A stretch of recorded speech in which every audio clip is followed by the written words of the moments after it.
Bonjour, c'est Bruno Salomon. Bienvenue dans 100% PSG La Tribune, le podcast de France Bleu Paris, épisode numéro 38 aujourd'hui. Épisode de fin de saison qui n'annonce pas la fin de saison de la Tribune. Oui, il y aura d'autres épisodes, ne vous inquiétez pas.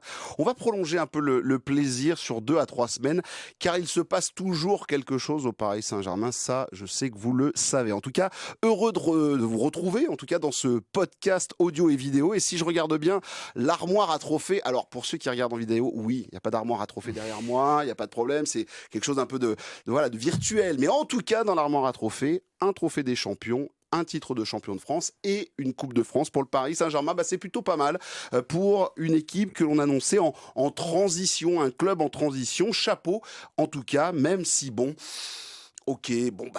la demi-finale, la demi-finale de Ligue des Champions, je ne sais pas pour vous, mais moi je l'ai toujours pas digéré. Il y a des moments ça revient, surtout sur le match de samedi où tu vois l'équipe jouer, tu te dis. C'est bizarre, j'aurais bien voulu que ça soit aussi intense pour le Paris Saint-Germain face au Borussia Dortmund. Je vous le dis tout de suite, moi le 1er juin, je vais avoir vraiment du mal à allumer la télé pour regarder cette finale de LDC. Bref, c'est comme ça et c'est marrant. Je me dis qu'on va en parler dans cette émission, bien évidemment. Tout de suite, on s'y met, le programme. 100% PSG, la Tribune.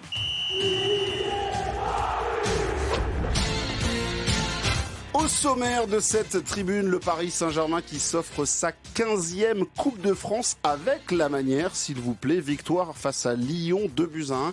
Dans un match assez relevé, on va faire le j'aime pas, bien évidemment, de cette finale. On évoquera la fin de Kylian Mbappé avec le PSG qui est allé ensuite donner le départ ou l'arrivée, je sais plus, du Grand Prix de Monaco. Ensuite, en route pour un gros bilan, fait le bilan, encore calmement, chanté Negmaron, qui est le joueur de la saison. Luis Enrique a-t-il réussi une saison parfaite avec le Paris Saint-Germain? Et enfin, les flops de la saison, c'est marrant. Là aussi, moi j'ai quelques noms, je pense que je vais y participer, même si je sais qu'ils sont nombreux aujourd'hui autour de la table. De ça et de bien d'autres choses, on va en parler dans 100% PSG La Tribune. C'est parti, présentation de l'équipe. 100% PSG, La Tribune. Qui compose l'équipe du jour? Ils sont 4, ils sont beaux, ils ont le sourire et on commence avec Yacine Amned qui est avec nous, chroniqueur du Club des 5. Alors le Club des 5 de Paris United et aussi, et ça c'est important, éducateur sportif là dans le foot, dans le ballon. Salut Yacine. Oh, ça va. Franchement, une intro comme ça, j'ai réussi mon coup. Salut Yacine. Salut à tous. Heureux de te retrouver. Moi aussi. Bienvenue. À tes côtés, qui se dit pourvu, qui me lance correctement, Julie Yala de Squeak TV et de Beansport qui est avec nous. Salut Julie. Salut Bruno. Ça va bien? Très bien et toi? Parfait, impeccable. J'ai la forme. Un homme qui scrute un peu son portable, c'est pas parce que c'est le mercato, mais c'est qu'il va se passer peut-être des choses dans sa vie dans les minutes à venir. Marc Méchénois, salut Marc. Salut Bruno. Journaliste au Parisien. Et à côté, il m'envoie un message hier soir, il dit « Je crois qu'on sera 4 et il y a peut-être le chef qui va venir aussi. » Je suis bien content qu'il soit avec nous. Laurent Perrin, rédacteur en chef de la cellule PSG du Parisien. Bruno. Salut Laurent, bienvenue. Merci de m'accueillir. Merci d'être venu et d'avoir accepté l'invitation. Bien joué mon Marc, t'as amené le chef. Bravo. Les amis, on va parler de cette Coupe de France, une belle Coupe de France, en tout cas sur le terrain. On parlera bien évidemment de ce qui s'est passé avant. Là, c'était pas tout à fait pareil. Mais on va revenir sur cette Coupe de France. Et Julie, j'ai envie d'attaquer avec toi sur ton j'aime pas. Aujourd'hui, vu qu'il y a 4 personnes autour de la table pour parler, on va bien sûr dire un j'aime ou un j'aime pas. Ça attaque avec toi, Julie. Moi, j'aime que la Coupe de France revienne à Paris. Parce que finalement, j'aime trop cette coupe. Les années où le PSG gagnait pas grand-chose, la Coupe de France était un peu la bouffée d'oxygène. Et j'ai un petit truc particulier avec... c'est très sentimental avec cette coupe. Moi, je suis contente parce que là, ça faisait 2 saisons que le PSG était sorti avant la finale. Donc voilà, qu'elle revienne à Paris. Et puis de cette manière contre Lyon qui fait une super année 2024 en prime avec ce qu'on a vu sur le terrain. Je trouve que c'est une belle manière de conclure cette saison. Et la Coupe de France, je pense que je ne suis pas la seule. Je ne crache pas dessus, j'adore cette coupe. Et franchement, qu'elle revienne à Paris, c'est En plus, la 14e, on prend un petit peu d'avance encore sur les suivants, sur le nombre de trophées remportés. Moi, ça me plaît et je suis contente qu'on termine la saison comme ça. La 15e Coupe de France pour le Paris Saint-Germain, c'est beau, effectivement. Laurent Perrin, c'était un vrai objectif cette saison. Il l'a souvent dit, Luis Enrique, objectif, remettre la main. Juste petite stat qui est rigolote. Alors oui, un gros paquet de Coupes de France qui sont arrivées période QSI, mais en fait, le PSG gagne depuis sa création tous les 3 ans et demi environ une Coupe de France, ce qui est plutôt quand même pas mal dans une armoire à trophées. Oui, c'est vrai que Luis Enrique, depuis le début, a dit « Cette Coupe de France est importante pour nous ». Elle était devenue davantage depuis l'élimination en Ligue des Champions. Parce que c'est le match qui pouvait faire basculer d'un côté ou de l'autre le bilan de la saison. En cas de défaite, on n'aurait pas pu dire que la saison était positive, réussie. Non. Comme tu l'as dit tout à l'heure, on est encore tous marqués par l'élimination en Ligue des Champions. Avec cette victoire en Coupe de France, voilà, il y a le doublé, il y a le trophée des champions, mais voilà, c'est une belle saison, on va y revenir, je crois. Oui, c'est vraiment le match qui a fait pencher la balance du bon côté, quoi. En tout cas, c'était effectivement une belle Coupe de France. On rappelle le nom des buteurs, Ousmane Dembélé et Fabian Ruiz qui a marqué en première période, on le rappelle, puisque le PSG a mené 2-0 et aurait dû mener 3 voire 4-0 bien plus rapidement au lieu de se faire un petit peu peur dans cette rencontre. Mais en tout cas, victoire de 2-1. Yacine, avec toi, ton j'aime ou ton j'aime pas, je crois que c'est un j'aime. Ouais, c'était la première mi-temps. Ah ouais, elle était belle. Tu as parlé de Dortmund, alors ça va rejoindre ce qu'on a dit, mais faisons un petit parallèle. Voilà, je trouve que la première mi-temps elle est vraiment de très très haut niveau. Alors, il a manqué l'efficacité, mais tout le reste, tout ce qui s'est passé avant, c'était très bien en termes d'occupation du terrain, en termes de récupération du ballon. Alors effectivement, on peut toujours dire que Lyon était venu d'abord pour défendre, mais dans leur sortie de balle, ils n'avaient aucune possibilité. On a parfaitement pressé, défendu, contourné le bloc aussi à un moment donné. Et s'il y a de l'efficacité, le match, en fait, il peut être plié à la mi-temps. Et c'est là qu'on voit la qualité de cette première mi-temps. Et ça, finalement, ça résume aussi un peu la saison du PSG. Il y a eu des temps forts comme ça dans certains matchs où Paris pressait très bien. Ça n'a pas été assez régulier toute la saison. Et il y a eu aussi ce manque d'efficacité qui coûte sur certains matchs parce qu'on peut reprendre même Dortmund. Alors il y a les poteaux, tout ça, mais le match de phase de poule, il y a aussi ce manque d'efficacité qui permet pas de prendre l'avantage et c'est un peu récurrent sur la saison.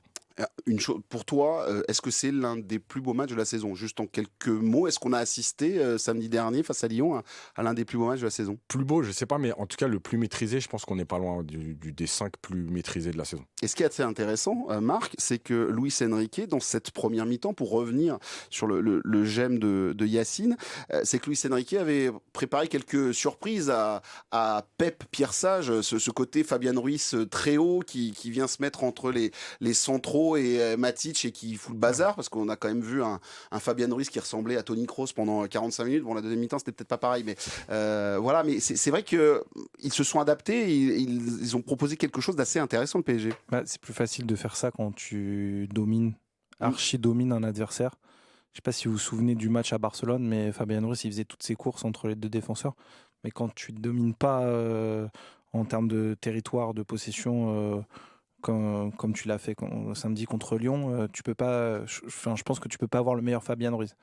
Et là, tu le vois, il vient se mettre entre les défenseurs, il joue en remise, il fait le jeu. Il était parfait. Sa première mi-temps, elle est absolument parfaite. Mais je pense qu'elle est parfaite parce que tu ultra domines Lyon samedi soir. En tout cas, c'est vrai que cette domination s'est vue sur le terrain pour cette première mi-temps quasi parfaite de ce PSG. Puisqu'on va aussi parler, là on échange bien sûr sur les j'aime pas et ensuite il y aura les débats et on fera les bilans de saison. Mais c'est vrai que ça a été assez intéressant de voir ce Paris Saint-Germain s'adapter à cette équipe de Lyon. Laurent, ton j'aime pas ou ton j'aime, comme tu veux. J'aime pas. Alors j'aime pas parce que c'est un passage obligé, il faut qu'on en parle, il faut qu'on parle de ce qui s'est passé avant le match à la gare de Pillage avec ce bus lyonnais calciné, brûlé. Des images qu'on ne pensait pas revoir, qu'on ne pensait pas voir tout simplement. Alors évidemment, on va laisser faire l'enquête, savoir exactement ce qui s'est passé, savoir exactement ce que ce bus lyonnais faisait seul au milieu des bus parisiens. Pourquoi les Parisiens ont vraiment attaqué à ce point-là. Ouais, on a eu un témoignage ce matin sur le Parisien d'un supporter lyonnais qui était à l'intérieur du bus et qui parle de guet-apens parce que selon lui, même le chauffeur du bus était de mèche parce qu'il aurait fait semblant exprès de se perdre et puis d'arriver en retard. Donc, il faut vraiment laisser faire l'enquête. Il faut aussi essayer de comprendre pourquoi il y avait si peu de policiers autour du bus lyonnais. Il y avait des policiers qui escortaient les bus parisiens. Mais finalement, ils ont mis un peu trop de temps à arriver. Voilà, il y a beaucoup de zones d'ombre à éclaircir. Et puis après, il va falloir déterminer les responsabilités parce que évidemment, c'est des choses qui sont totalement inacceptables. Et puis, on va repartir sur une saison où on va avoir de nouveau des arrêtés préfectoraux qui vont restreindre les libertés des uns des autres, avec les ultras qui vont se plaindre en disant mais pourquoi on ne nous laisse pas encourager notre équipe. Et oui, mais on vous laisse pas encourager votre équipe parce qu'il peut y avoir des débordements, comme ça a été le cas là à Lille, comme ça a été le cas en début de saison à Marseille lors de OM Lyon. Des choses qui sont évidemment inacceptables. Et voilà, on reste un peu sans mots par rapport à ça, mais il y a un moment, il faut bannir tout ça et interdire tout ça. On rappelle que le bilan est de 38 blessés, 10 arrestations. Alors le club de Lyon incite ses supporters à porter plainte. Les affrontements ont eu lieu du côté de Fresnes-lès-Montauban. C'est pas notre Fresnes à nous, c'est le Fresnes dans le nord. Effectivement, les images de ce bus calciné sur la barrière d'autoroute, avec une barrière d'autoroute qui a aussi pris feu, et ces affrontements, des vidéos d'une violence rare entre supporters. On rappelle que le match était catégorie 5, c'est la plus haute, que les autorités pensaient que ça allait se passer en ville, que les affrontements allaient se passer en ville, et au final, c'était plutôt, j'ai envie de dire, bon enfant dans l'île. Qui était Yacine, je crois que tu étais au match. Ouais. C'était pas une ambiance très festive.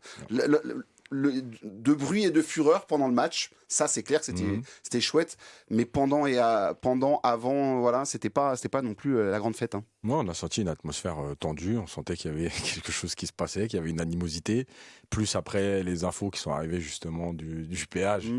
Je rappelle que c'était autour de 18h, ça veut dire qu'on était quand même 3 heures avant le match et tout le monde était encore sur le parvis autour du stade.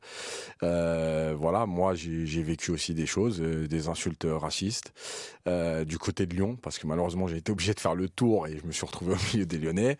Voilà, c'était avec ton gamin, enfin je vois, avec ton fiston. Ouais, en plus, ouais. Donc voilà, c'était une atmosphère étrange. Le truc, c'est que j'ai l'impression quand même qu'on revient un peu 20 ans en arrière avec ce qui se passe cette saison. La seule chose, c'est sans défendre personne, parce qu'on n'a pas assez d'infos, c'est que malgré tout, je trouve qu'il y a des clubs qui sont très souvent impliqués et que sans, encore une fois, défendre les supporters du PSG, sur les dernières saisons, je ne crois pas qu'il y ait eu beaucoup d'incidents avec eux. Donc à un moment donné, il faudra quand même se poser la question de qui règle quoi. On a payé, nous, pour apprendre avec le plan Le Prou. On a vécu quand même presque 6 ans terribles. Donc ce serait bien que tout le monde s'y mette, parce que c'est trop facile de se rejeter à chaque fois la faute de chaque côté. La Fédé qui ne prend pas vraiment position, les communiqués, on sait comment ils sont écrits. Voilà, je pense qu'à un moment donné, il va falloir prendre ses responsabilités. Il y a un très bon article ce matin dans l'Équipe qui explique en fait les relations entre les ultras parisiens et les ultras lyonnais. Il y a pas de conflit historique entre les deux groupes, sauf qu'aujourd'hui, il y a un véritable conflit politique. Exactement. Entre les antiracistes d'un côté parisien, et un mouvement vraiment radical raciste qu'on a redécouvert pour certains lors des affrontements à Marseille. Et effectivement, c'est des ultras, même s'il n'y a pas de rivalité sportive à la base, mais pour les années à venir, ça sent vraiment le soufre, donc il faut vite faire le ménage. Effectivement, faire le ménage, et effectivement, peut-être que du côté de Lyon, il serait bon ton, ça fait plus de 20, voire 25, voire 30 ans, voire bien plus, qu'on laisse faire certaines choses. Il va peut-être falloir taper du poing sur la table, même si certains supporters parisiens, ultra-parisiens, ont aussi peut-être, et sûrement leur responsabilité dans tout ce qui s'est passé, parce que ces scènes de guérilla était quand même ultra violent, et il y avait aussi des gars avec des t-shirts du PSG, on va pas non plus et j'ajoute à ça des vidéos qu'on a vues sur les réseaux sociaux qui sont passées au Groupama Stadium, où on voit deux jeunes filles voilées qui se font quasiment tabasser par des supporters de l'OL. Vous avez tous vu ces vidéos. Ça fait froid dans le dos. Ça fait absolument froid dans le dos. Il va falloir effectivement réagir. C'était le moment un peu, mais même dans le stade, je vous le dis à titre personnel, je vais le faire très vite, mais celui qui a eu la bonne idée de nous placer la Coupe Gambardella, c'est vrai, c'est historique, mais là, le côté Nancy-Marseille, avec les Lyonnais qui insultaient les Marseillais, les parents marseillais qui insultaient les Lyonnais, les Parisiens qui se sont mis à insulter les Marseillais, qui jettent un truc sur un gardien qui a 17 balais ou 18 balais, tout était lunaire, c'était poisseux, c'était nauséabond, c'était vraiment le départ Bon, après la finale, le foot est dans Oui, le mais on ne va stade. pas priver des gamins qui font une finale de Coupe Gambardella en levée de rideau d'un tel événement. On ne va pas les priver de ça parce qu'il y a quelques supporters qui sont des abrutis. Ouais, Il faut t'as raison. juste mettre dehors les abrutis et tout ira bien, quoi. En tout cas, ça a été un moment un peu plus que particulier, bien évidemment, et on va suivre, savoir s'il y a des condamnations de part et d'autre. En tout cas, la fédération a bien évidemment crié au loup, mais il va falloir peut-être taper du poing sur la table à un moment. Les amis, on reprend notre j'aime pas. Merci pour ce j'aime pas, Laurent. Le j'aime de Monsieur Marc Méchénois. Je vais revenir à quelque chose de plus Sportif. Ouais, moins grave. Mais ouais, comme disait Yacine, je pense que c'est un des top 5 matchs de la saison. Moi, ce que j'ai apprécié, c'est que il y a eu un moment de panique dans la seconde période après la réduction lyonnaise du score de Lyon, l'arrêt de Donnarumma. Et puis après, à la 76e, 77e minute, ils ont dit on met le pied sur le ballon.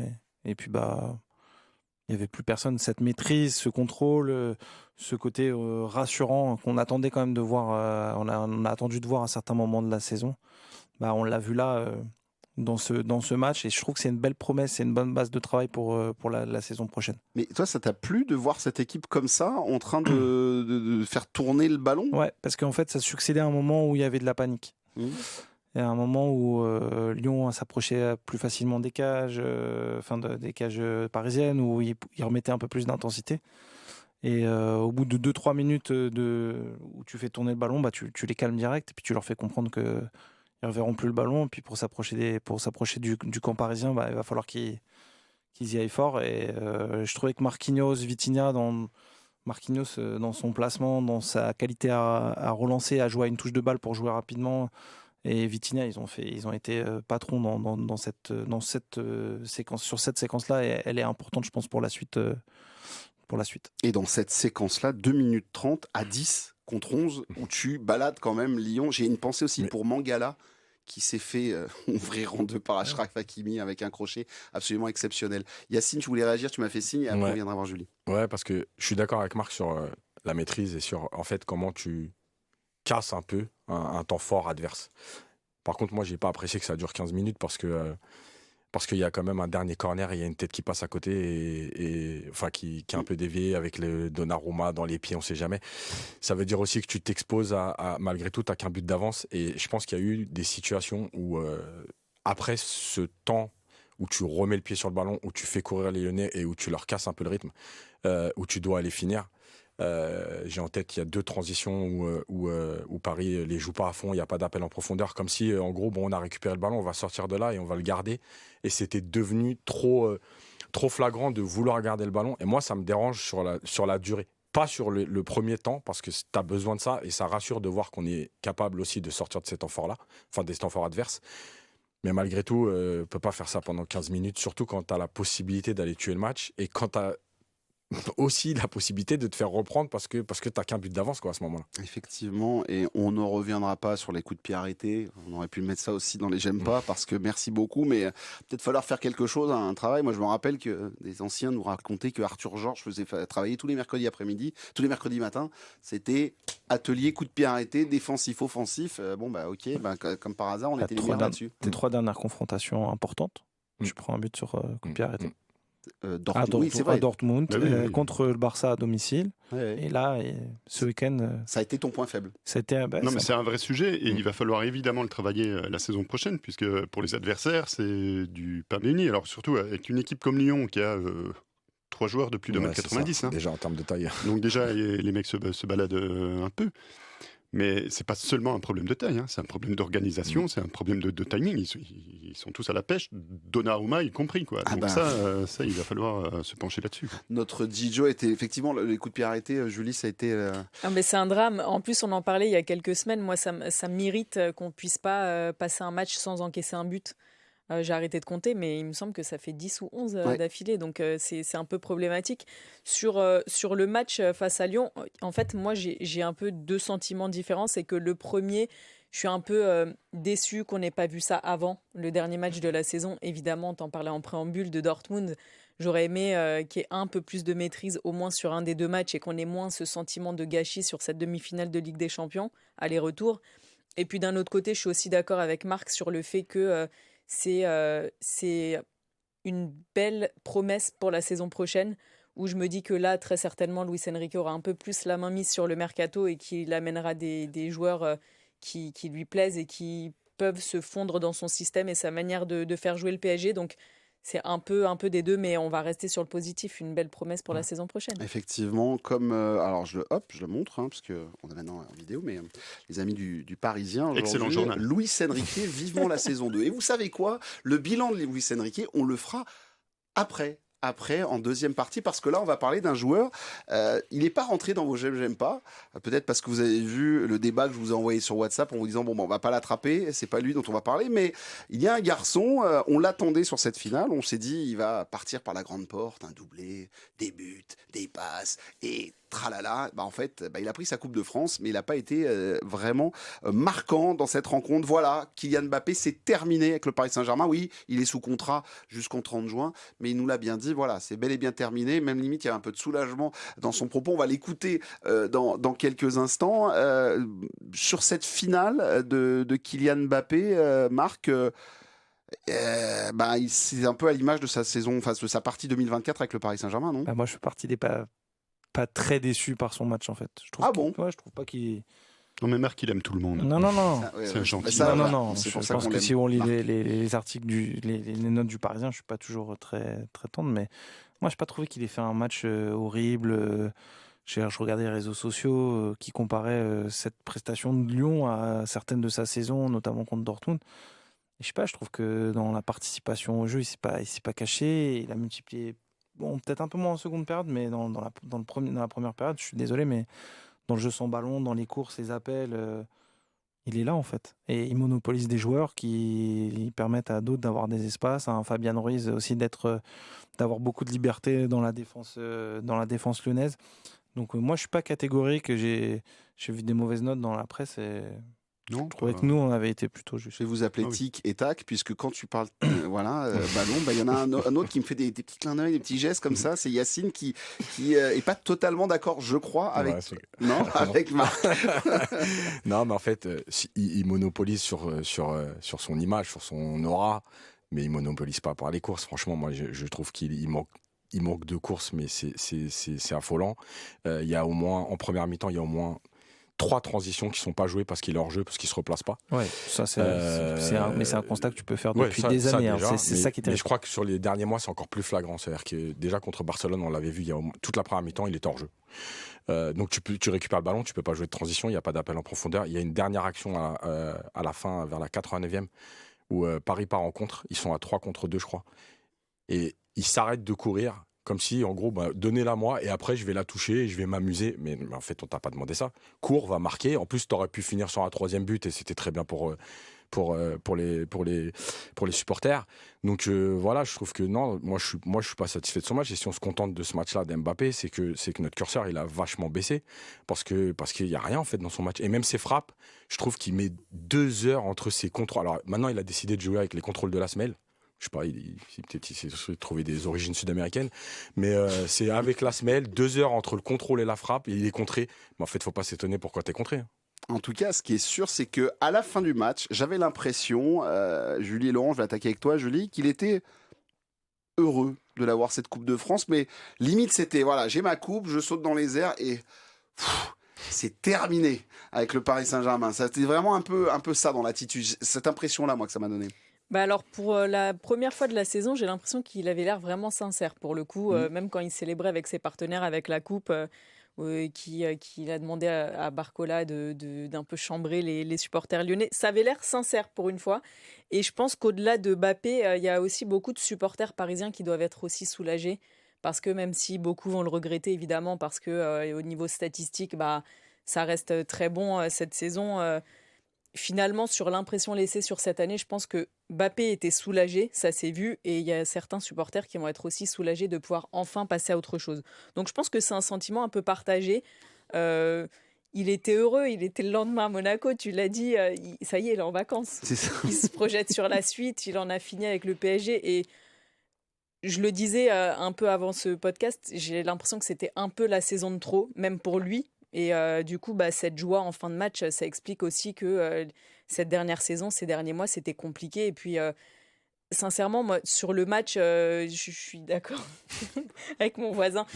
J'ai pas été hyper fan parce que ce qu'on attend de Mbappé, c'est quand même qu'il marque et finalement, il l'a pas fait encore une fois. Donc, bon, un peu mitigé, mais il est content. On est content aussi, même si c'est un très bon joueur. Je remettrai jamais en cause ses qualités. Cette saison, moi, j'en avais marre et je suis soulagée aussi, comme Kylian. Je vous le dis, les amis, on va faire une spéciale Kylian Mbappé. On va juste attendre que son club, futur club, annonce son départ et on mettra des gens autour de la table pour parler de savoir si c'est une légende. Parce qu'au début, j'avais posé la question, je m'étais dit je vais faire une question, est-ce que c'est une légende? Et puis mon ami Romain Bédouc, à qui j'envoie toujours le programme, même s'il n'est pas là, parce que là, si vous voulez trouver Romain Bédouc pendant 15 jours, sachez-le, Roland Garros, je peux pas vous donner exactement l'endroit. Loge, la loge Romain Bédouc, et il se regarde ses matchs, c'est un amoureux de tennis, et on l'embrasse. Et il m'a dit, Bruno, enlève le côté légende, garde-le pour te faire une émission spéciale sur Kylian Mbappé. Donc, semaine prochaine, on fera la spéciale Kylian, il n'y a aucun problème. Est-ce que, juste pour rebondir sur ce que vient de dire Julie, Laurent, la saison de trop, c'est au final, ça peut être ça? Ça se termine comme ça, là, où on a un gars qui est là. Bon, ça y ressemble. Même ça nous, ressemble on est un peu comme ça, j'ai l'impression. Moi, j'ai aimé une de ces phrases en zone mixte. C'est-à-dire, c'est une chose de dire je m'en vais, mais il me reste 2-3 matchs. Et c'est une autre chose de dire c'est fini, j'ai plus de matchs, j'ai gagné. Et tu as raison, il y avait une vraie forme de soulagement. Son sourire était sincère, il était content d'avoir gagné. C'était une fête. C'était une fête parce que c'était la dernière. Donc, de ce point de vue-là, effectivement, je pense qu'il est vraiment heureux que ça se finisse. Est-ce que c'était la saison de trop? Sans doute. Moi, je ne sais pas si vous vous souvenez de cette interview de Zlatan Ibrahimovic avec Dacour, au moment de 3 ou 4 mois après la prolongation de Kylian. Et Dacour demande à Zlatan si c'est une bonne chose, cette prolongation. Et Zlatan dit tout simplement, c'est une très bonne chose pour le PSG, c'est pas une bonne chose pour lui. Et 2 ans après, je crois que Zlatan, il a vu tout bon, tout vu comme souvent, parce que Zlatan, il connaît le foot, il sait comment ça marche. Et ça donne cette impression-là, quoi. C'est-à-dire que le PSG, on a bien profité de Kylian. Hein. Ils ont vendu plein de maillots, il a encore battu plein de records, ça a permis de gagner des titres, parce que la saison dernière, c'est quand même lui qui porte l'équipe, mine de rien. Hein, je veux dire, c'est pas Messi, encore moins Neymar.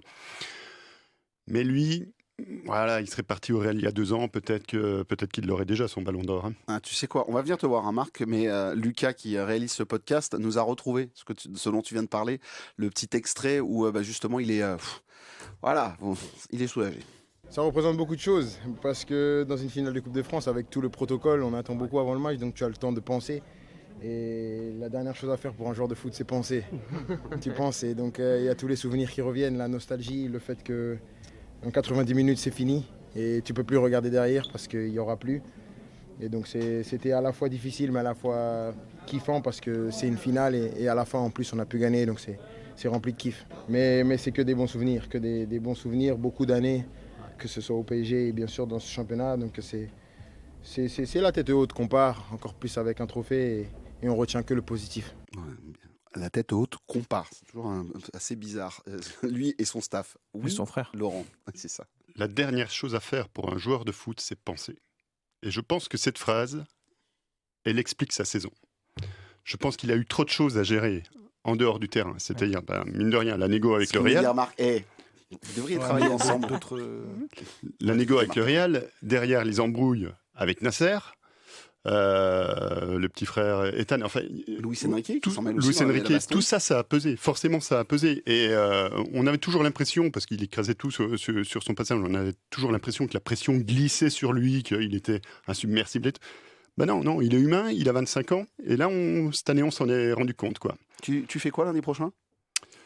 Lundi prochain, 13h15. S'il pleut à Roland-Garros, je peux venir ici. Très bien, parfait. 13h15, tu seras de la partie. Marc, juste pour terminer sur Kylian Mbappé. Et après, les amis, comme promis, la semaine prochaine, on fera l'émission spéciale sur le Kicks, qui, normalement, son club devrait annoncer après la Ligue des Champions. Enfin, peut-être qu'il ira à Dortmund, peut-être qu'il ira au Real Madrid, on ne sait pas. Je ne sais pas. Je sais pas pour toi que tu vas la faire avant le 1er juillet, parce qu'ils peuvent aussi l'annoncer le 1er juillet. C'est pas grave, je la serai quand même la semaine prochaine, parce que de toute façon, on a bien compris qu'il était en fin de contrat et que c'était fini. Oui, mon Marc. Non, moi, la phrase de Mbappé qui m'a interpellé, c'est celle qu'il fait après la qualification à la Real Sociedad.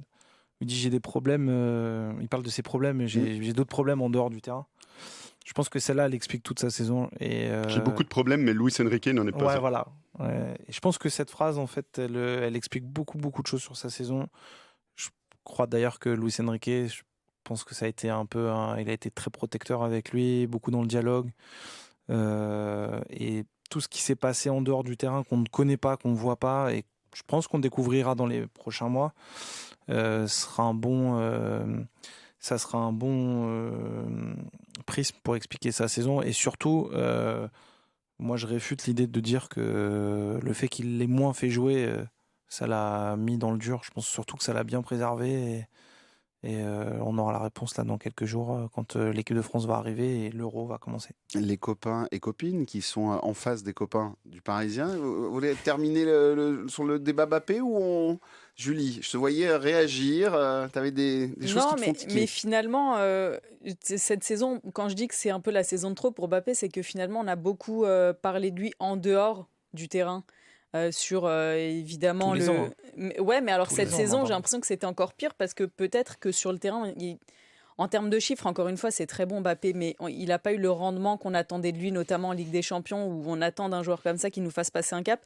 Et j'ai l'impression, alors le loft l'été, Oui. ensuite, alors il est bon, il est pas bon, et puis il nous sort tu sens un mec perturbé. Ben, finalement, oui, quand on voit le résultat de la saison, le fait que Luis Enrique ait une question à chaque conférence de presse sur Mbappé, voire plus, quand il décide de ne pas le faire jouer tout le temps, finalement, on a beaucoup vu d'à côté de Mbappé parce que tout le monde savait finalement que cette saison, c'était celle de trop. On savait comment ça allait se finir. Il va peut-être aller à Dortmund, on ne sait jamais.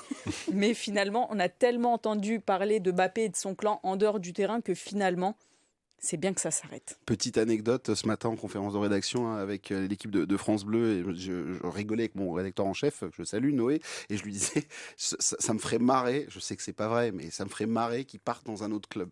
Voilà, juste le 99,99999% de chances qu'il aille à Madrid, très bien, et le 0,0001, voilà, juste un autre club comme ça pour le fun et que ça parte de l'autre côté, ça me ferait sourire. Voilà, ça n'arrivera pas, bien évidemment. Ça sera une belle meringue la saison prochaine. Les amis, on va faire une pause dans cette tribune et ensuite, on va passer au bilan. Fait le bilan. Ce sera dans quelques instants les flops, les tops et Luis Enrique, parce que oui, le coach vivement la saison 2, comme l'a signé le Parisien ce matin. Effectivement, on se dit tous que vivement la saison 2 de l'acte 2 de Luis Enrique. On va en parler dans ce podcast. À tout de suite. Vous rêvez de devenir artiste professionnel? France Bleu, partenaire du tremplin musical. Un concours 100% numérique, parrainé par Christophe Mali du groupe Trio. Interprétez votre chanson. Filmez-vous dans votre lieu de vie et partagez la vidéo sur tremplin-musical.com. Après sélection par un jury professionnel, vous gagnerez du matériel de musique, un accompagnement de carrière et votre participation à de nombreux lives. Le Tremplin Musical 2024, un événement France Bleu. 100% PSG, la tribune. Retour dans 100% PSG, la tribune, même pendant une micro-pause. Vous savez quoi, on réussit quand même à relancer un débat. J'étais là, attendez, stop, ça va s'arrêter. Il va falloir reprendre. Avec nous aujourd'hui, Julie Yalap, Yacine Hamned qui est avec nous, et Marc Méchénois et Laurent Perrin. Toute la team est présente pour ce 100% PSG, la tribune. Et les amis, on va faire le bilan de la saison. Alors, je vous ai posé des petites questions sur notre bonne vieille conversation WhatsApp et on va bien évidemment répondre à cela. On va attaquer par le meilleur joueur de la saison. Je voudrais juste rappeler à ceux et celles qui nous regardent sur les réseaux sociaux, en vidéo, sur YouTube, sur la chaîne YouTube de France Bleu. Vous n'hésitez pas. Les pouces, les petites étoiles aussi pour les commentaires, mais ça c'est pour la partie audio. En tout cas, n'hésitez pas, et encore un grand merci pour les retours que vous nous faites et les très bons chiffres pour nos podcasts et pour les vues aussi en vidéo sur YouTube. Les amis, qui est le joueur de la saison 2023-2024? Je voulais poser cette question. J'attaque avec toi, Yacine. Nous, en tout cas, on a entendu Luis Enrique avoir une petite musique et nous dire moi, j'ai beaucoup aimé Vitinha. Il a été exceptionnel. Yacine, parce que je connais ta réponse, ton joueur. Je valide. Tu valides. C'est Vitinha. Les propos de Luis pour toi Enrique, ouais, c'est Vitinha parce que je pense qu'il est monté en puissance. Il a lui-même parlé de la confiance que lui avait donnée le coach et qui lui avait demandé de faire des choses que lui même ne se pensait pas capable de faire. Et je crois que c'est très important, et c'est aussi ça un entraîneur. Il y a des entraîneurs qui sont capables de sublimer des joueurs. C'est arrivé avec Vitinha, et Vitinha, il est monté en puissance. Il y a eu aussi cette bascule face à la Real Sociedad, où il devient le numéro 6 du PSG. Dortmund. C'est vraiment à la mi-temps de la Real Sociedad. Mais il fait des passages, mais la vraie bascule, c'est la Real Sociedad. Quand il le repositionne. Ouais, à la mi-temps. Ouais, c'est génial ça. Voilà. Et en fait, il a montré qu'il savait tout faire, c'est-à-dire qu'il est capable de sortir les ballons de derrière, il est capable de marquer, de se projeter, de récupérer des ballons. D'ailleurs, samedi, il récupère beaucoup de ballons, même en deuxième mi-temps. Dans la mauvaise période du PSG, c'est un des seuls qui arrive à récupérer des ballons. Il a beaucoup d'activités. Il est sur une vraie progression. Et il y a un truc, c'est que l'année dernière, moi, j'avais des doutes sur Vitinha, pas sur sa qualité de footballeur, parce que je l'avais déjà vu à Porto, et même au PSG l'année dernière, on a vu des bonnes choses. J'avais des doutes sur son mental, parce que l'année dernière, je trouvais qu'il s'était fait bouffer à un moment donné par les joueurs et qu'il n'osait plus rien. Et je me demandais si réellement il était capable de passer ce cap-là, et je crois que Luis Enrique lui a permis de passer ça. La perte aussi de Neymar, Messi, évidemment, parce qu'on n'est plus obligé de chercher les mêmes joueurs tout le temps. Donc il a respecté le jeu parce qu'il a aussi ce truc-là. Et je pense vraiment qu'il valide une très belle saison et une excellente deuxième partie de saison. Et il a 24 ans, 46 matchs pour lui cette saison pour Vitinha. 9 buts, 5 passes décisives, 3560 minutes sur le terrain. L'un des hommes clés du système Luis Enrique. Marc, tu valides ce choix du meilleur joueur de la saison pour toi ? Ouais, et j'étais content que Luis Enrique le dise en fait samedi soir en conférence de presse, parce que je trouve que nous, on l'a pas assez souligné. Je crois que il était sur une saison énorme, que dans les moments, dans les matchs compliqués du PSG, c'était le seul qui avait maintenu la barre en fait. Et pour rejoindre ce qu'avait dit Yacine, il y a un vrai travail qui a été fait par Luis Enrique de mise en confiance. Luis Enrique, il avait raconté au début de la saison que après le match contre Marseille, Vitinha, qui n'était pas titulaire, était venu le voir et il lui avait dit coach, il y a un problème. Et en fait, ils se sont apprivoisés tous les deux. Il lui a dit non, en fait, c'est comme ça que je fonctionne. Je vais t'expliquer comment je fonctionne. Et au fur et à mesure, leur relation elle s'est renforcée. Et en termes de confiance, je crois qu'il y a un vrai truc qui s'est passé entre eux. Et puis, dans sa confiance à lui, c'est un peu la victime de Neymar l'année dernière. Quand tu parles de victime de Neymar, c'était quoi ? C'était un peu le souffre-douleur ? Ouais, souffre-douleur de Neymar. Quand il y a l'embrouille à Monaco l'année dernière, entre Campos et Neymar, au cœur des discussions, il y a le sujet Vitinha, forcément, qui revient. C'est vrai, mais il y avait eu aussi le truc avec Mbappé qui s'arrête au milieu du terrain. Ça aussi, ça pèse. Quand tu es un nouveau joueur face à Montpellier, il oublie de le servir. Mbappé s'arrête en plein milieu du terrain. Quand tu es un nouveau joueur de 22 ans, bon, pour la c'est confiance, c'est moyen. Bien sûr. Voilà. Bien sûr. Et ouais, l'année dernière, je dirais pas parce que ici c'est repris sur les réseaux sociaux, mais franchement, il s'est passé des trucs de ouf avec Vitinha l'année dernière en termes de joueur pointé du doigt, mise à l'écart, mise à l'écart. Tu peux balancer, moi ça me va. C'est pas moi qui coupe les vidéos. Il y a eu des altercations à l'entraînement. Il a été ostracisé par certains joueurs en fait. L'altercation. Il y en a avec Messi aussi, je crois. Non, mais il y a pas que ça quoi. C'est limite, c'est monter des joueurs entre eux pour pas lui passer le ballon en fait l'année dernière quoi. C'était ça. Ça c'est hallucinant. Mais ce qui est assez fou, alors on va rebondir là-dessus, Julie. Mais ce qui est assez génial, c'est que ce garçon, après ce qui est arrivé, ce que vient de nous dévoiler Marc, c'est qu'il a digéré, il a trouvé son coach et celui qui l'a fait grandir et passer 12 échelons en moins d'une saison. C'est simple, entre les deux saisons, il est transfiguré, Vitinha. Moi, j'ai pas vu du tout la même personne, j'ai pas vu le même joueur. Et quand je revois la réaction, en plus j'en avais parlé ici, de Vitinha à la fin du match retour contre Dortmund, où là, il est vraiment... tu sens qu'il est déçu et il dit on a tout donné, lui a vraiment tout donné et c'est une impression sur toute la saison. J'ai pas l'impression qu'il ait eu de creux comme ça a pu être le cas de Warren qui tire la langue en 2024 ou Ugarte qui a fait un très bon début et qui après s'est éteint. On va peut-être y revenir tout à l'heure. Mais ça peut rentrer dans la catégorie flop, tu veux dire ? Je sais pas. On verra. Mais en tout cas, Vitinha, j'ai vraiment l'impression qu'il a été constant. Son coach l'a dit, on l'avait déjà dit ici. En plus, Vitinha, pour moi, c'est le joueur de la saison et je pense qu'on est beaucoup à le penser parce que ce milieu de terrain, finalement, c'est un peu, ça a été un peu le point noir du PSG, surtout en début de saison. Quand tu perds en plus Verratti, tu te dis, bon, comment ça va se passer la suite. Et finalement, Vitinha, c'est la très très bonne surprise. Et moi, je suis contente. Du coup, j'ai hâte de voir ce que ça va donner la saison prochaine avec un peu plus de confiance du coach et sa confiance à lui sur le terrain. Et une vraie pensée pour notre ami Gary de Jesus, bien évidemment, de Perform Group, qui a été le président et qui est le président du fan club. Et on salue aussi l'adhérent désormais du fan club, Damien Doll. Il a fallu lui faire comprendre très longtemps dans cette émission. Alors, il a accepté de prendre Non, mais il a compris maintenant, je crois. C'est ça, il a un t-shirt. Il a son t-shirt. Et il dort avec, apparemment.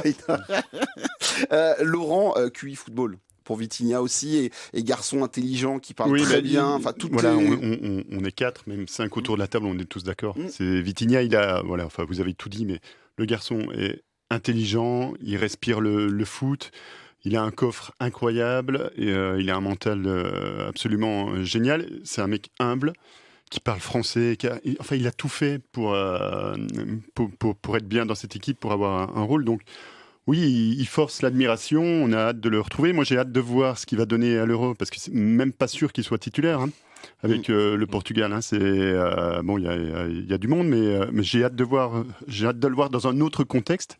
Puis j'ai hâte de le retrouver l'année prochaine dans une autre équipe. Avec des renforts, avec des joueurs avec les autres pièces du puzzle, celle qui manque. Quoi. En tout cas, ce qui est assez drôle, c'est de voir comment un entraîneur trouve son joueur et vient le positionner, décide de le faire grandir comme ça. Tu voulais rajouter quelque chose, Marc, sur ce dossier? Sur son positionnement là, devant la défense en tant que 6, 6 quand même qui est très très haut. C'est pas a priori, c'est pas ce qui est prévu pour la saison prochaine puisque il cherche un numéro 6. Et un numéro 6 qui a un peu le profil de Vitinha, c'est-à-dire petite taille, capable de distribuer le jeu. Donc ça veut dire que je pense que l'année prochaine, on va le revoir à un poil plus haut. Mais il a tellement fait forte impression que c'est dans son profil qu'on recherche. Mais tu me dis un 6 de petite taille. Donne-moi juste un nom. Moi j'en ai aucun qui me vient à l'esprit. Quoi. J'en ai un aussi. J'en ai un aussi. Ouais, Marco Verratti. Ouais, il bronze tranquille. Oui, un joueur de foot, je disais. Il a pris le soleil. Marco, c'est fini. Mais c'est le profil qui cherche, quoi. Regista, qui est capable de faire le jeu devant la défense. C'est Rodri, c'est Pirlo. Alors Pirlo, peut-être dans un autre registre, mais. Et dans un football d'une autre époque, je pense, on peut le dire aussi. Mais... Vitinha, c'est la communauté, bien évidemment, en tout cas la communauté portugaise de ce vestiaire qui finalement a plutôt bien vécu, bien évidemment. Danilo, un peu en papa dans tout ça, avec du Mendes qui commence aussi à grandir. Est-ce qu'autour de cette table, il y en a d'autres Julie, est-ce que tu avais un autre joueur pour toi Est-ce qu'il y a un autre joueur qui est l'homme de la saison ? Alors, peut-être pas l'homme de la saison, mais pour moi, c'est le meilleur recrutement. C'est Bradley Barcola parce que finalement, il est très jeune, il a 21 ans. Il arrive en plus dans un contexte un petit peu, on va dire, un peu particulier, ce transfert de Lyon où il arrive un peu sur la pointe des pieds. Et finalement, il a aussi peut-être mis du temps à avoir la confiance du coach, mais quand il l'a eu, je trouve qu'il a été plutôt bon. Pour un joueur de son âge qui découvre, c'est quand même une autre dimension le PSG par rapport à Lyon, et qui découvre la Ligue des Champions aussi. J'ai trouvé que quand on a fait appel à lui, il a été plutôt bon. Il a joué sans complexe. J'ai pas senti que c'était un joueur qui cogitait. Alors il a eu une petite période de creux lui aussi, comme Warren, un peu moins longue. Mais il a toujours répondu présent et on l'a vu en finale là, de Coupe de France contre son ancien club. Il a été très bon. Moi, j'ai l'impression qu'il est un peu insouciant. J'ai l'impression qu'il se pose pas vraiment de questions.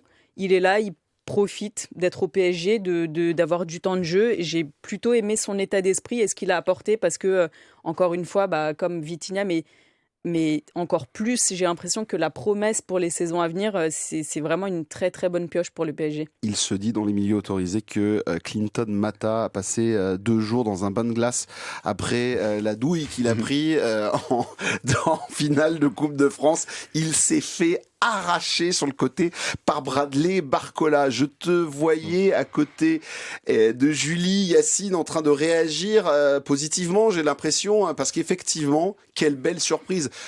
Le joueur de la saison, on a compris, c'est Vitinha, mais c'est vrai que la belle surprise de la saison, c'est Bradley Barcola. Ouais, parce que là aussi, il y a un transfert à 50 millions et c'est jamais facile à gérer, même si c'est encore une fois pas les joueurs qui décident des prix, mais on leur colle l'étiquette et c'est dur.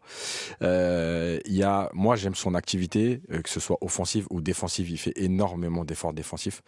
Et là aussi, je vais revenir à Luis Enrique sans faire son bilan, mais il y a une chose, si on revient sur la confiance, il y a un tournant, c'est le match face à Newcastle, parce que, rappelez-vous, il rentre à la 70e. C'est la meilleure période du PSG. Par contre, il mange 3 occasions. Et là, Luis Enrique, au lieu... Alors, je suis désolé, hein, mais au lieu de faire comme Christophe Galtier, qui adorait taper sur les jeunes, il dit, il nous a apporté ça, il a manqué d'efficacité, mais il sait créer les occasions. Et je pense que pour un jeune joueur, alors pour tous les joueurs, mais encore plus pour un jeune, se dire, finalement, le coach, il est quand même content de ce que j'ai apporté, plutôt que de me taper dessus parce qu'on n'a pas gagné à cause de moi, entre guillemets.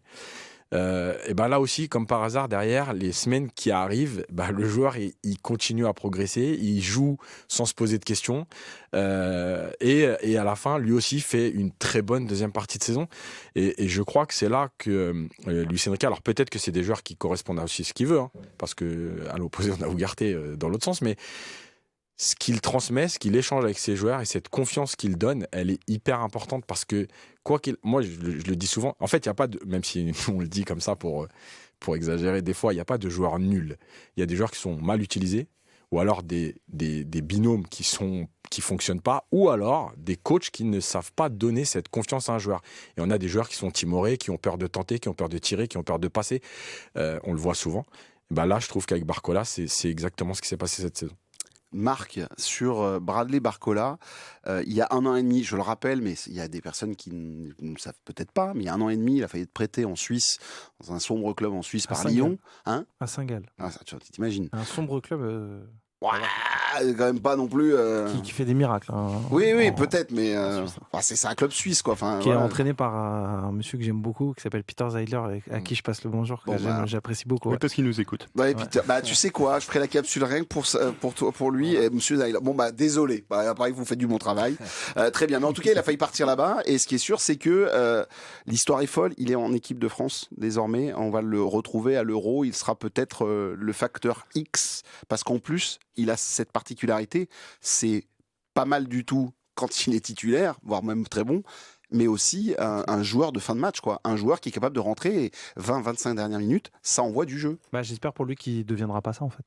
Parce que dans l'état d'esprit de... Non, c'est pas ça, c'est qu'il se profile que la saison prochaine, il va avoir un concurrent à son poste gauche, c'est un des objectifs de recrutement du Paris Saint-Germain.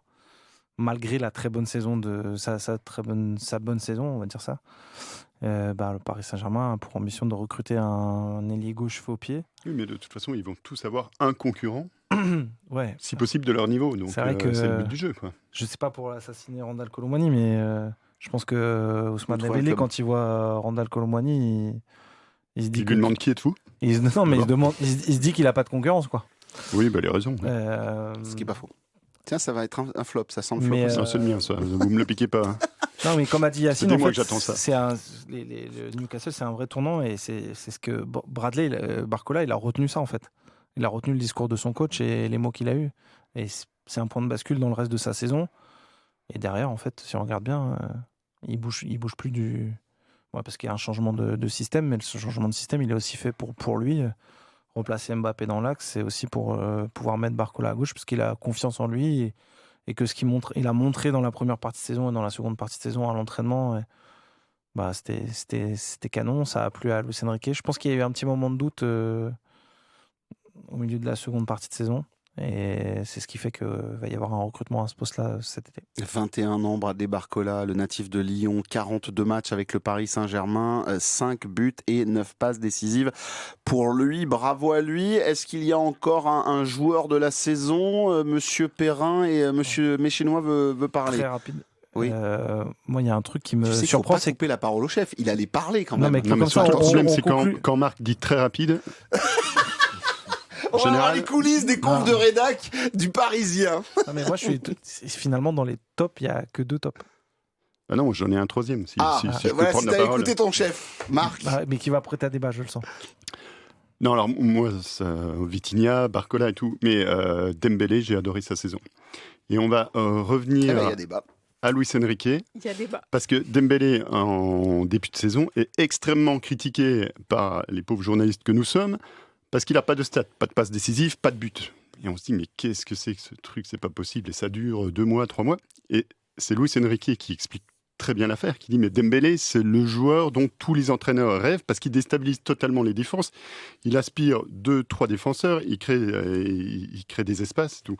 On a commencé à regarder ça de cette manière, on s'est dit, ouais, c'est pas bête. Et puis ça a coïncidé avec son but contre Monaco, le petit déclic. Et puis après, franchement, il fait une belle saison et c'est des joueurs, moi je pense qu'il sera titulaire à l'Euro. Enfin, il y a une belle bataille avec Coman, mais je pense qu'il sera titulaire. Il apporte vraiment quelque chose d'autre. Et puis, moi, quand je regarde Dembélé, un peu comme Barcola, ouais, c'est des joueurs qui peuvent me faire lever de ma chaise, quoi, parce qu'ils inventent des choses qu'on voit pas ailleurs, quoi. C'est Dembélé, il est capable de trouver des angles de passe.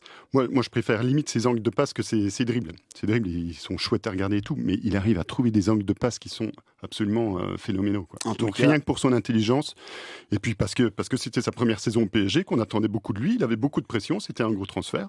Et franchement, il a été au rendez-vous, quoi. Ah oui, parce qu'en plus, il est arrivé avec une espèce de caravane dans le dos et une pancarte, Julie, Blessé. avec marqué, voilà, tout le temps blessé, ça va pas le faire. Moi, je me rappelle de Bernard Mendy sur notre antenne qui avait dit, attention, il a pris coach sportif, cuisinier, enfin, il arrive avec une espèce de staff, dans sa tête, c'est plus tout à fait le même Ousmane Dembélé. Juste pour rappeler, Julie, 42 matchs cette saison, 6 buts, 14 passes décisives pour Ousmane Dembélé. Effectivement, bonne surprise puisque pas blessé de la saison et effectivement déstabilisateur en chef. Je crois qu'il a une petite blessure Oui. sur le début de la Ligue des Champions où il va pas à Dortmund en phase de poule. Il me Très semble. légère. Je vais aller la regarder. Je vais te la chercher. Mais alors, en fait, Dembélé, c'est un peu à double tranchant parce qu'effectivement, je trouve qu'en termes de joueur détonateur, c'est génial. Il casse des lignes. Enfin, moi, j'aime le voir jouer. Après, son problème d'efficacité, malheureusement, on reste un peu sur sa fin. On se dit que s'il n'avait pas ces problèmes-là, ce serait vraiment top de l'avoir tout le temps avec l'efficacité, avec les décalages, les différences qu'il peut faire, comment il sème un peu la zizanie dans les défenses adverses. Donc, voilà, je reste un peu sur ma faim, mais c'est vrai que c'est quand même une bonne surprise parce que je m'attendais aussi, surtout quand il débarque du Barça, tu as toute la fanbase du Barça qui débarque sur Twitter en disant il va être blessé les 3/4 de la saison. Finalement, non. Et puis, on note quand même qu'il ne marque pas beaucoup, mais tous ses buts sont importants dans des gros matchs. Donc, allez, on va dire que c'est quand même un top. Un petit top. Il y a eu les 3 tops, il y a eu les 2 tops, et là c'est le top. Voilà, on va dire ça comme ça. Juste pour vous dire, sur Transfermarkt, ce qui est assez rigolo, c'est que l'historique des blessures s'arrête à une blessure aux ischios en 2022-2023. Il n'y a rien sur la partie Paris Saint-Germain, parce que ça a toujours été des petites blessures, des petites gènes. Ouais, on était sur des gènes. Il est préservé. Tu voulais rajouter quelque chose, Marc? En fait, moi, ce que j'apprécie dans la saison de Ousmane Dembélé, et on s'en rend compte parce qu'il est chez nous, déjà, c'est que le recrutement, on recrute un Ousmane Dembélé au meilleur moment de sa carrière, je pense. Mais quand Ousmane Dembélé, dans son mode de fonctionnement, maintenant, c'est problème égale une solution. J'ai des problèmes de blessure, j'ai trouvé les solutions. J'ai des problèmes d'efficacité, je cherche les solutions pour les régler. Et je ne dis pas qu'il va marquer autant de buts que Kylian Mbappé l'année prochaine, mais je pense que c'est un joueur qui marquera plus de buts que cette saison. Parce qu'il se pose la question, il réfléchit, il travaille sur des points très précis pour pouvoir améliorer son efficacité, et il est totalement conscient des problèmes qu'il a. Et puis, comme avait dit Julien Stéphan après PSG Rennes, il avait dit s'il marquait 20 buts par saison, il serait ballon d'or. Effectivement. Ah, peut-être qu'il va les marquer l'année prochaine, on ne sait jamais. Mais en tout cas, une chose est sûre, il a même marqué de la tête, les amis. Alors, c'était pas le but le plus difficile, mais il fallait quand même pousser le ballon au fond, défiler, effectivement. Et il l'a fait en finale de Coupe de France. En quelques mots, Yacine, après on fera le tour pour les flops, mais sur Ousmane Dembélé, tu rejoins la table aussi. C'est quand même un top cette saison. C'est un top, et je pense que en fait, c'est le football actuel qui fausse un peu le jugement. C'est-à-dire qu'on est dans les stats, il faut faire des stats. Et sauf qu'un joueur, c'est pas que ça, c'est aussi ce qu'il apporte au collectif en termes de apport défensif, apport offensif, ce qui déséquilibre, qui fait reculer une équipe, qui pose des problèmes aux défenseurs, qui peut pas se livrer parce que dans son dos, s'il y a Dembélé, c'est compliqué. Voilà, donc joueur qui accepte, je te coupe Yacine, mais joueur qui accepte sur la Real Sociedad quand il se retrouve numéro 10 au milieu, enfin qui accepte Voilà, qui n'est c'est plus. ce qu'on lui a vendu aussi, 10. C'est ce qu'on lui avait vendu au départ. Ouais, on lui a plus ou moins vendu que. Il est quand même moins à l'aise à ce poste-là. Il y a Parce deux que choses. quand tu as vu Ouais, comment il pardon, s'amuse je te avec confirme. Hakimi côté droit. On lui a plus ou moins vendu que dans la saison, ou même dans l'idéal, Luis Enrique il aimerait faire jouer en 10. Et la deuxième chose, c'est que sur la Real Sociedad, Luis Enrique, il a l'habitude de dévoiler ses compos 2 ou 3 heures avant le match. Lui, il était au courant dans l'après-midi, il l'a pris à part, Luis Enrique, il lui a dit, écoute, tu joues à jouer en 10. Mais il s'est voilà. adapté et il a fait. Oui, ce qu'il c'est fallait. un poste qu'il aime parce bien. que, parce que je pense qu'il a aussi l'état d'esprit. C'est un joueur de collectif qui ne cherche pas les stats. Et le seul truc, c'est que sur la deuxième partie de saison, il a des occasions. Et je pense que justement, à force de répéter les stats, il y a des gestes qu'il a fait. Il a forcé des frappes. Et comme par hasard, c'est un moment où il marque, quand il y a le déclic, parce qu'il marque 5 buts, je crois, sur les 2 derniers mois, c'est quand il commence à se relâcher, parce qu'en fait, c'est la pire chose pour un footballeur de forcer les frappes, comme un tennisman qui va absolument forcer son coup droit. Voilà, il est plus relâché. Encore une fois, je crois que tout le discours de Luis Enrique sur la confiance qu'il lui donne, malgré des stats faibles, entre guillemets, il en a le résultat à la fin. Je suis complètement d'accord avec toi sur les stats, et on a l'effet inverse, l'effet Mbappé, Voilà. qui a des stats formidables. C'est les meilleurs stats les meilleurs stats. Mais derrière les chiffres, il y a des prestations qui nous laissent un peu sur notre faim. Marc, pour terminer, il m'a fait le signe de tout petit. J'encourage à revoir les buts d'Ousmane Dembélé cette saison, et même globalement tous ces buts, tous ces derniers buts ces dernières années, il y a quasiment en fait du 1-2 touches de balle quand il enchaîne les dribbles ou des rushs et qu'après il faut frapper. Il conclut rarement, donc il a un petit problème et il le sait, c'est un problème qu'il a identifié. Il a un petit problème de quand il y a beaucoup de précédents avant de frapper, il a du mal. En fait, plus c'est spontané, plus il marque. Je peux ajouter un dernier petit truc? Bien sûr, mais voyez Ousmane Dembélé, il a bien fait, Laurent, de lancer le débat. Parce que je suis d'accord que les stats donnent pas l'impression laissée sur le terrain. Mbappé, c'est en 47 matchs, il fait 44 buts et 10 passes.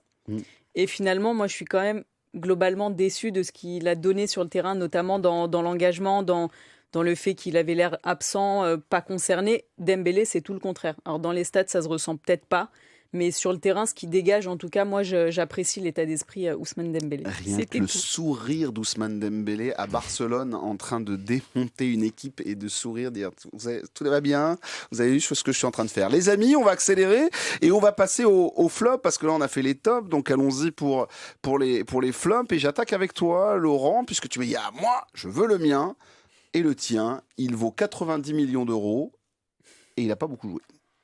C'est qui ? Oui, donc je vous l'ai dit, il n'y a plus de suspense, c'est Kolo Muani. Quand il a signé au PSG, j'étais dubitatif, sceptique. Je n'ai pas trop compris, surtout à cette somme-là. Et puis finalement, tout s'est déroulé de la pire des façons pour lui. C'est-à-dire que je m'imaginais qu'il allait avoir beaucoup de mal, mais j'étais loin de la vérité. C'est un échec, c'est un fiasco, c'est une catastrophe.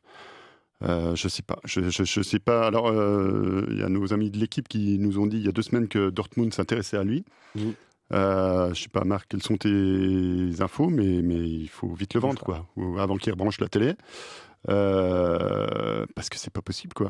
On ne sait pas comment l'utiliser. Là, je ne comprends même pas comment il peut être dans la liste de Deschamps. Alors, il se fait démonter par tous les médias et tout, et Deschamps passe son temps à le défendre en disant mais vous savez pas tout, vous comprenez pas tout et tout. Sauf qu'on regarde on regarde les matchs. Je suis désolé, il n'y a pas un joueur. Enfin, Yacine, toi, vous connaissez le foot bien mieux que moi et tout. Il n'y a pas un attaquant en Ligue 1 qui a une conduite de balle aussi mauvaise que la sienne. Il n'y a pas un attaquant, et je parle des attaquants, parce qu'après peut-être qu'on peut trouver des défenseurs, il n'y a pas un attaquant de Ligue 1 qui a des contrôles de balle aussi mauvais que les siens. Des attaquants en Ligue 1 Non, mais tu peux tous me les faire, Clermont, mais c'est tout. Tu ne vois pas ça. Alors après, il a sûrement un super état d'esprit, c'est un bon mec et tout, et voilà, il faut dissocier la personne du joueur, ok. Mais là, non, quoi. Son dernier but, le 10 février 2024, et ses prestations ensuite étaient un peu falmiques. Juste, il faut rappeler qu'il a fait quelques passes D, c'était face à Montpellier et Lorient. Mais tu sais, les quelques buts qu'il a marqués, en plus, c'est franchement, parce que là, je m'acharne un peu, mais ça fait de la peine.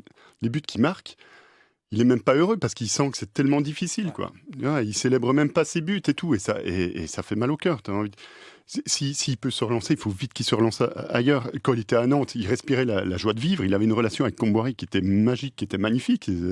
Comboiré le prenait pour son fils. À Francfort, ils étaient tous fans de lui. Le mec s'éclatait, s'explosait. Et là, c'est une catastrophe industrielle, quoi. Est-ce que il est tout simplement, Yacine, pas Luis Enrique compatible? J'ai l'impression, c'est cette impression-là que ça donne, c'est que finalement, on parlait des Bradley Barcola, Vitinha qui sont Luis Enrique compatibles, et de l'autre côté, une greffe qui prend pas, un joueur qui ne convient pas finalement à l'entraîneur, alors que pourtant il a eu sa chance. En début de saison, il a sa chance. Randal Kolo Muani. Il est clairement pas compatible parce qu'en fait, il a trop de lacunes déjà techniques. Et ça, c'est compliqué.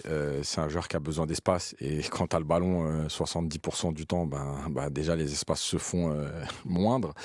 Et puis, je pense que le truc, il y a deux choses avec Kolo Muani, c'est que l'Allemagne, c'est un championnat pour les attaquants. Et il va falloir quand même un jour le comprendre. Il y a Guirassy qui marque des buts en Allemagne, Ekitike qui remarque encore là, qui marque là depuis quelques semaines. Donc déjà, ça c'est la première chose. La deuxième chose, c'est que je vais être un peu dur, mais c'est les joueurs qui vivent sur des étincelles. Et en fait, son étincelle, c'est son entrée en Coupe du Monde. On a cru qu'on avait un joueur parce qu'il y a un mec qui est venu, parce qu'à ce moment-là, l'équipe de France était dans le dur, qu'il est rentré à la 35e minute et que juste par un peu de mouvement qu'il n'y avait pas, il a un peu changé le visage de l'équipe de France et malheureusement tout le monde s'est arrêté à ça et cette fameuse occasion aussi parce qu'il la marque pas mais il l'a et on s'arrête à ça mais il y a trop de lacunes dans son jeu, dans la compréhension du jeu, dans la technique. On parlait des contrôles mais la conduite de balle c'est aussi catastrophique. Voilà, c'est un joueur de championnat d'Allemagne et pour moi allez, si on devait résumer un peu, c'est un joueur d'Europa League, quoi. C'est pas un joueur de Ligue des Champions, c'est pas un joueur pour le PSG. Alors tout le monde ne s'arrête pas à ça, puisque pour le rappeler, Luis Campos n'en voulait pas. C'est Nasser qui va le chercher. L'image. Oui. Tu vois, c'est Nasser est tombé amoureux de lui au Qatar, quoi. Voilà. En tout cas, ce qui est sûr, c'est que Randal Kolo Muani, ça rentre dans ton flop aussi, Julie, je suppose. Ou t'en avais peut-être un autre? J'en avais un autre, mais sur Randal Kolo Muani, est-ce que... alors, je suis d'accord avec Yacine sur le fait que sa Coupe du Monde, vraiment, ça lui a donné une cote incroyable. Est-ce qu'il ne paye pas aussi le poids de son transfert? Ou à ce prix-là, franchement, je pense que même lui, il est étonné que son transfert coûte aussi cher. Je pense qu'on est beaucoup de Parisiens à espérer qu'il joue et qu'il fasse un très bon Euro pour qu'on puisse s'en débarrasser. Et après, ça peut être... J'avoue avoir pensé la même chose. Après, ça peut être... pour qu'il fasse un bon Euro, et hop là, qui va l'acheter? Ça peut être à double tranchant parce que du coup, Nasser peut se dire « Ah il a été top à l'Euro, on va se le garder encore un an. » Justement, Marc, toi qui t'occupes la partie mercato, les transferts et qui est bien informé sur tout cela, c'est quoi l'idée? C'est il faut le faire partir ou il faut le garder et tenter? Parce qu'on peut tous dire, regardez, Vitinha, l'an dernier, ça s'est très mal passé, ou en tout cas pas bien passé. Et derrière, il est devenu un joueur extraordinaire et c'est devenu le patron. Est-ce qu'il faut retenter sa chance avec Randal? Je pense que la comparaison avec Viti, parce que ces 6 premiers mois, je suis allé un peu loin. J'avoue que je suis allé un peu loin, même un peu trop loin. Non, mais à l'heure qu'il est, il n'est pas question d'en départ. D'accord. Voilà. Bon, comme je t'en prie. Voilà. Allez, on va y aller puisque c'est comme ça. Les amis, j'ai eu mon Randal Kolo Muani. Tiens, Marc, toi, ton flop. Est-ce que tu as un flop à nous proposer? On accélère un petit peu parce qu'après, il va falloir parler de Luis Enrique avant de se quitter. Moi, c'est ça que je voulais dire tout à l'heure. C'est le paradoxe de cette saison, c'est qu'on a fait 2 flops et demi, 2 tops et demi, 3. Allez. Mais t'es champion, t'as une Coupe de France, tu fais une demi-finale de Ligue des Champions.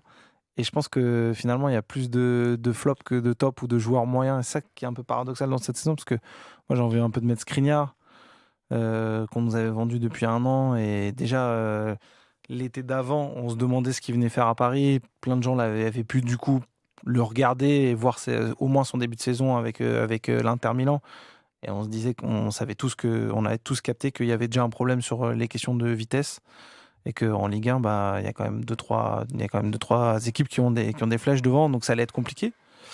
Luis Enrique, il n'a pas fallu 3 mois pour se rendre compte qu'il n'était pas adapté à son jeu et que déjà l'hiver dernier, il cherchait un défenseur central et ils vont en rechercher un autre là.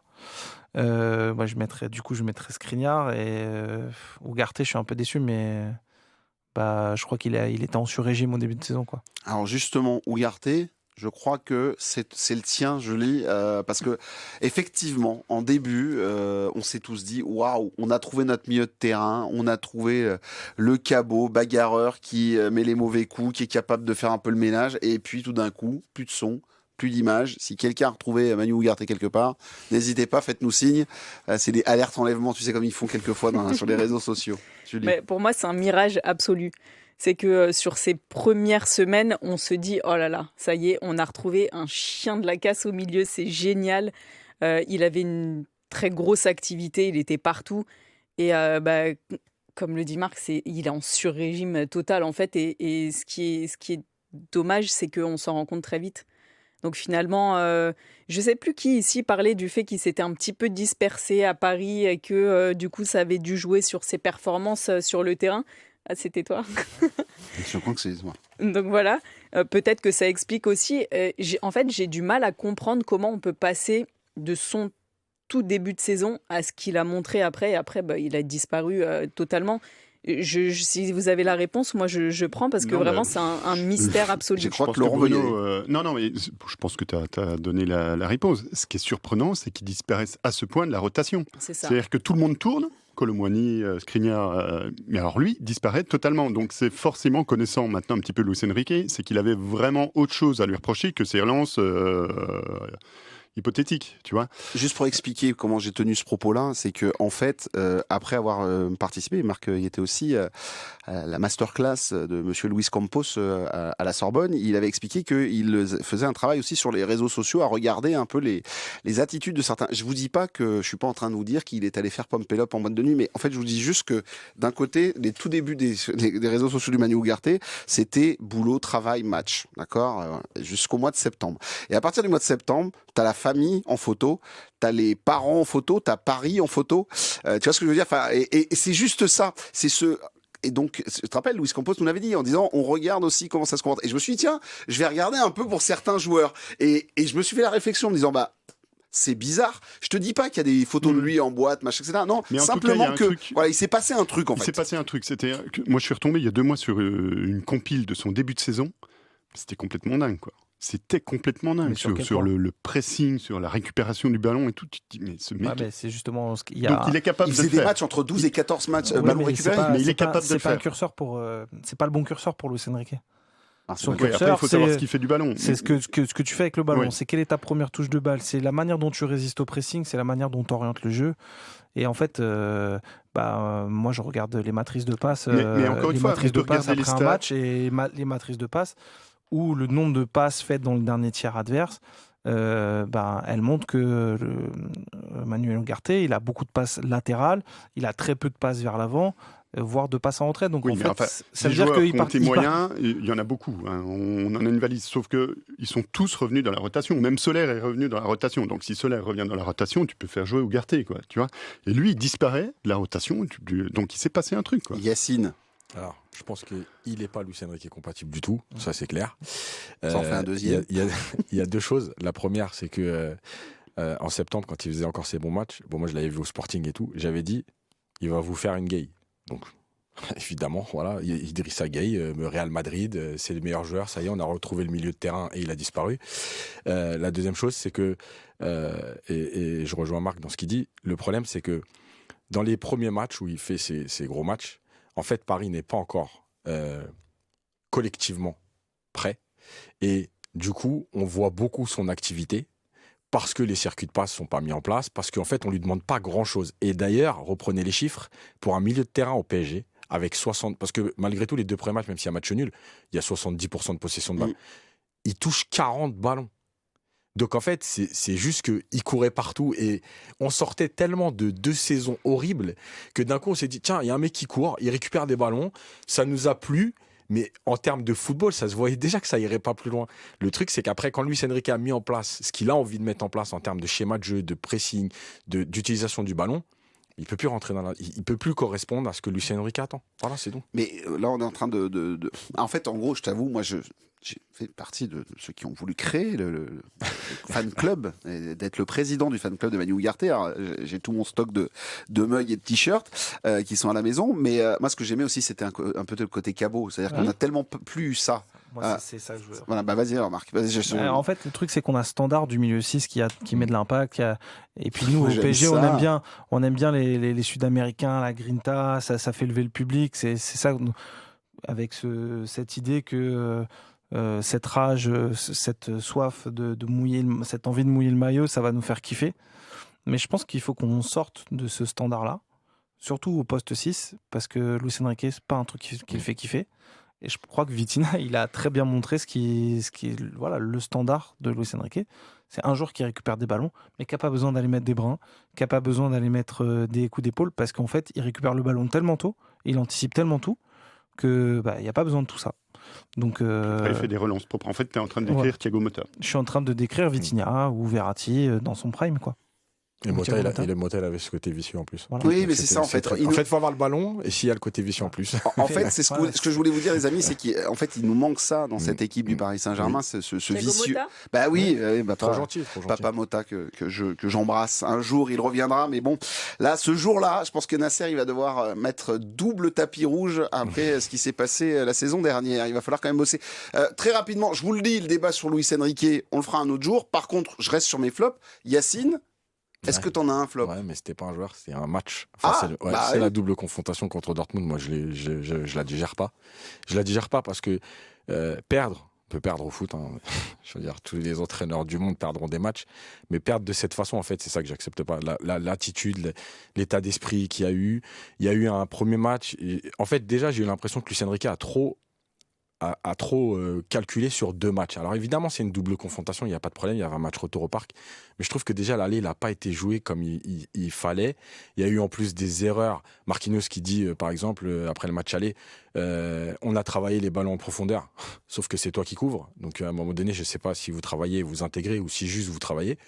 Ça, c'est la première chose. Et le match retour, en fait, ça m'a fait penser un peu, encore une fois, à ce fameux PSG Real de 2018. On va le faire, retour au parc, on y va, on est capable. Et puis ça fait flop, quoi, parce qu'il n'y a rien, parce qu'il n'y a pas d'état d'esprit, parce que tu as l'impression que les joueurs ils sont tellement tendus qu'ils n'y arrivent pas, qu'il y a des joueurs qui se cachent. Voilà. Alors oui, il y a les poteaux, mais moi je continue de dire que les poteaux, c'est pas juste un manque de réussite, c'est aussi le fait que la tension, je le disais tout à l'heure avec le tennis, la tension fait qu'à un moment donné, ton geste, il est pas relâché, et comme par hasard, les 3 cm de trop, c'est le poteau. Et en fait, j'ai pas aimé. Éliminer, il n'y a pas de problème. Mais de cette façon-là, moi, je déteste ça. On y revient à cette demi-finale. On est tous pareils. C'est-à-dire cette suffisance avec laquelle ils ont abordé le match aller, le match retour. Mbappé qui fait son action là, sur les Champs-Élysées avec les gamins, très très bien. Mais qui vient dire, on est tous persuadés qu'on va se qualifier. Mais tais-toi, quoi. Mais tais-toi et joue, quoi. Et joue. Et voilà, parce que c'est Dortmund et tout, parce qu'on a eu un tirage favorable avec la Real Sociedad, parce que le Barça, ça s'est bien passé, puis après maintenant c'est Dortmund, ça y est, on est déjà C'est tellement français, je dis pas c'est parisien, c'est tellement français. Nous, on a fait des papiers là-dessus avant le match aller, pour dire attention, danger. On avait fait une interview avec Bernard Lama qui nous le disait. Il disait attention, il se voit trop beau et tout. Il joue pas 2 matchs. Alors, ne pas jouer un match, ça va arriver. Ne pas jouer 2 matchs à ce niveau-là. Mais si vous en voulez pas, mais restez pas là, quoi. On est en train de se faire mal. Il y a Marc qui me dit, moi je veux réagir. Je crois que t'es pas d'accord. Ouais. Moi, je fais partie de ceux, et je l'ai dit ici, le lendemain de PSG Barcelone, je suis venu quand Paris perd 3-2 ici. J'avais dit, cette équipe, elle est trop faible individuellement. Et malheureusement, ma théorie a été mise à mal par le 4-1 à Barcelone, même si tu le gagnes à 10 contre 11. Mais moi, je pense que c'est un trompe-l'œil, cette demi-finale, en fait. Parce qu'il y a eu 12 matchs de Ligue des Champions cette saison. Oui, t'en perds 5, t'en gagnes 5, tu fais 2 matchs nuls. Tu gagnes miraculeusement à Barcelone parce que Araujo, alors ça fait partie du jeu, se fait expulser. Mais moi, je suis pas persuadé qu'à 10 contre 11, à 11 contre 11, il passe Paris. Donc, t'es un peu dans la continuité. Enfin, cette double confrontation, c'est dans. T'es meilleur que Dortmund. Tu ne joues pas. Non, t'es pas meilleur que Dortmund. On a commencé cette émission en parlant de la finale Coupe de France. Ils ont vraiment. On s'écoute les garçons. Ils ont joué contre. Je suis pas dans votre rédaction, mais on s'écoute les garçons. Le mantra de Luis Enrique, c'est de dire que pour remplacer Kylian Mbappé, c'est le collectif qui va l'emporter. Je pense que le collectif de Dortmund il était plus fort en fait. Laurent. Et que déjà au match aller, à la mi-temps, ça pouvait faire 2 ou 3-0 quand même.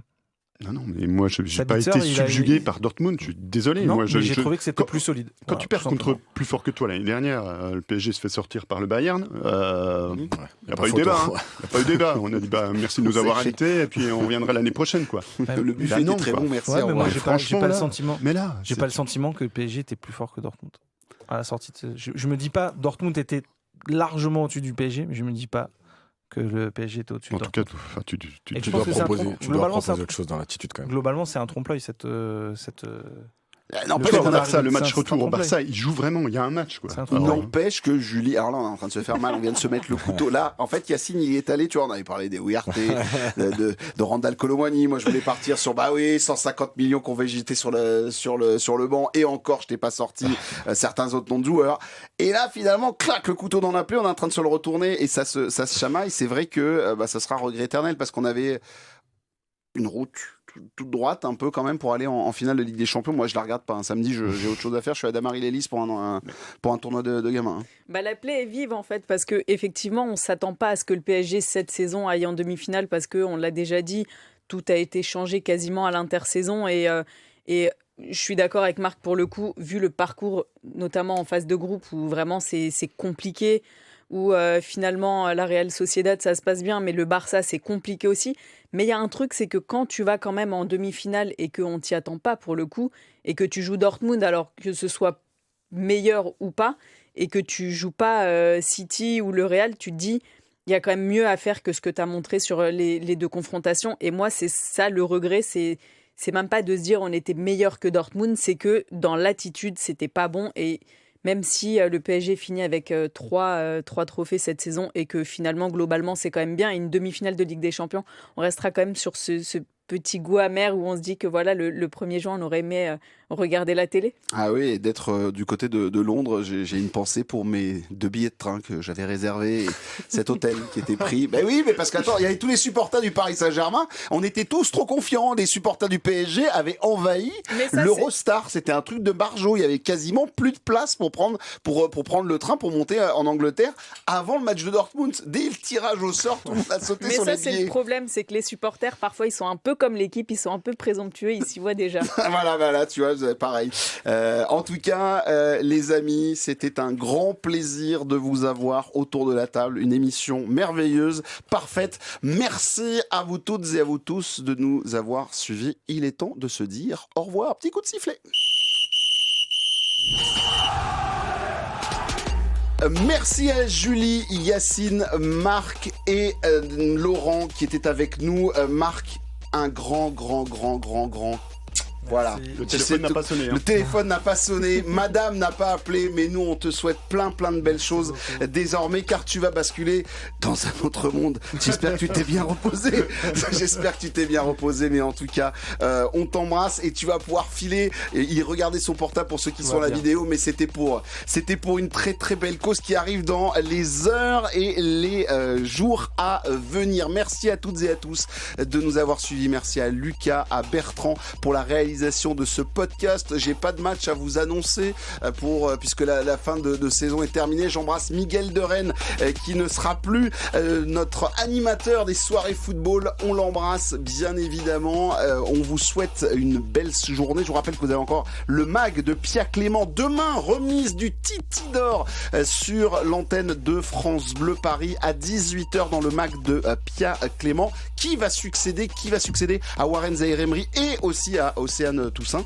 Ce sera pour la surprise dans nos studios. Et ensuite, bien évidemment, et bien vous avez le billet 100% PSG de Romain Bédouc tous les matins à 8h34. C'est bon, j'avais rien noté, donc je suis en train de me dire mais qu'est-ce qu'il reste à dire. Les amis, merci à toutes et à tous. Il est temps de débrancher cette émission. Ciao, bye bye.